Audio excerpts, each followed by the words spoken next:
তো এখনো আসলো না কেন? কি করছে ও এতক্ষণ ও বাড়িতে? সরলা দিদার সঙ্গে কি আবার দেখা হয়ে গেল? না না, সরলা দিদা যে এতটা বাড়াবাড়ি করবে আমি বুঝতে পারিনি। কি করে থামাবো আমি ওকে? কি করে আটকাতাম? এখন তো আরো বদমাইশি শুরু করবে।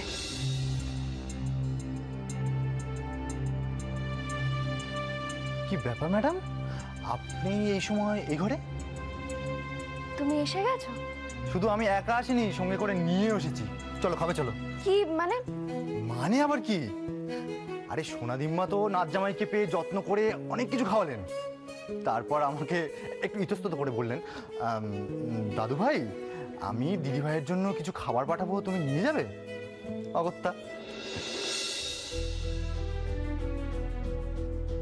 কি ব্যাপার ম্যাডাম, এত চিন্তিত দেখাচ্ছে? Anything serious? ও তো খুব একঘেয়ে লাগছে জানো তো। একঘেয়ে লাগছে? তাহলে চলো না আমরা কদিন কোথাও থেকে ঘুরে আসি। এই মিছরি লাদাখ যাবে? বাড়িতে পুজো করবে? পুজো? হ্যাঁ, অক্ষয় তৃতীয়াতে লক্ষ্মী গণেশের পুজো করলে সংসারে শান্তি আসে। আর মেজদিমার ওপর দিয়ে যে বড় একটা ফাড়া গেল, তাতে তো পুজো করতেই হবে। এমন কি কথা, তুমি চাইলেই হবে? না না না, ওরকম নমনম করে পুজো দিলে কিন্তু হবে না, সবাইকে নেমন্তন্ন করতে হবে। তার মানে পাড়া শুদ্ধ সবাইকে বলতে হবে, তাই তো?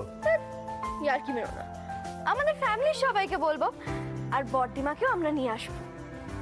হ্যাঁ ঠিক আছে, কিন্তু মিছরি তোমার না সবকিছু একদম শেষ মুহূর্তে, এত কম সময়ের মধ্যে এত কিছু বন্দোবস্ত করবো কি করে? আরে বাবা, সবাই মিলে হাত লাগিয়ে কাজ করলে ঠিক হয়ে যাবে। আমি শুধু ভাবছি এখন পুজোর থিমটা কি হবে।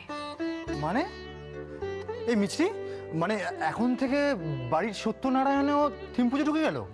হ্যাঁ, না হওয়ার কি আছে, আমি তো ভেবে নিয়েছি মিষ্টিমা নীলাদ্রি দেওয়া হবে পুজোর থিম। ওদের 4 হাত আবার এক করে দেওয়া হবে। এগ্রিড।